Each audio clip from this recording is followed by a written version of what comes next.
Hello, this is Dr. Alexander Haskell, and during this presentation I will explain the ways that most physicians treat Hashimoto's using medication.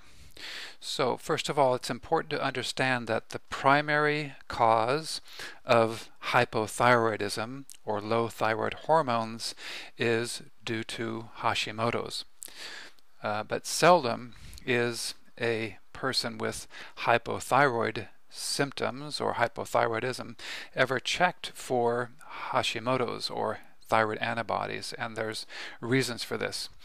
Primarily, the reason is because as far as a clinician is concerned, the approach to treating Hashimoto's and the approach of treating hypothyroidism is identical. Therefore, the physician does not feel that there's any reason or purpose in checking for antibodies because it really doesn't change anything about their approach to treating it. And why is this? First of all, Hashimoto's can present in a number of ways. One is that you'll have the typical elevated TSH or thyroid stimulating hormone with low thyroid hormone production, and even sometimes normal thyroid hormone production. It can also present as low TSH and low thyroid hormone production.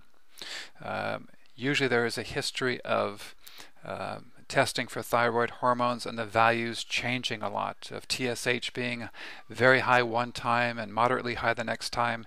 These are usually sort of keynotes that should be telling the physician that this person needs to be checked for Hashimoto's. So what is the medical approach? It is only to provide a thyroid prescription, which is almost always a form of levothyroxine, which would be Synthroid or L-thyroxine, and this is prescribed usually in the same way a physician would prescribe for low thyroid hormones, which is usually a dose based upon the age and the weight of the individual and how severe their symptoms are. And this prescription is then given and followed up with lab testing or blood testing, usually around 4 to 6 weeks afterwards. And this has some problems, partly because levothyroxine is, as you may know, only one of the hormones that the thyroid produces, which is called thyroxine or T4. If you've watched the previous presentations, you know that T4 is not the active thyroid hormone. It is or must be converted to the hormone T3 or triiodothyronine, which is formed by taking one of the atoms of iodine off of the T4 to make the T3, and this is the active thyroid hormone.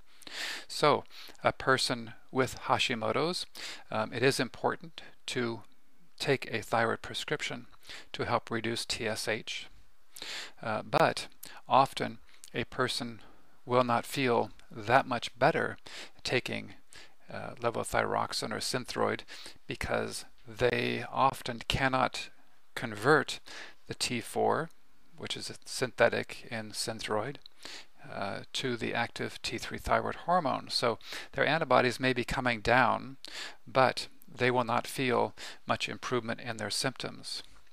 The other fact about the normal course of treatment is that there is no eventual plan. A person is simply given the prescription and told to avoid iodine, and that's all the physician offers.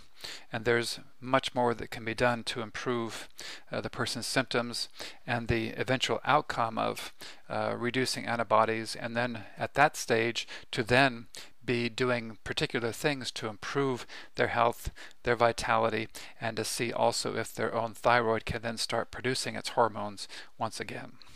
So that's this completes this part of the presentation.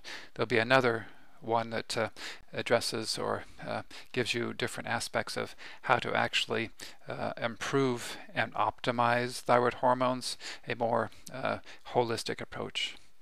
Thank you.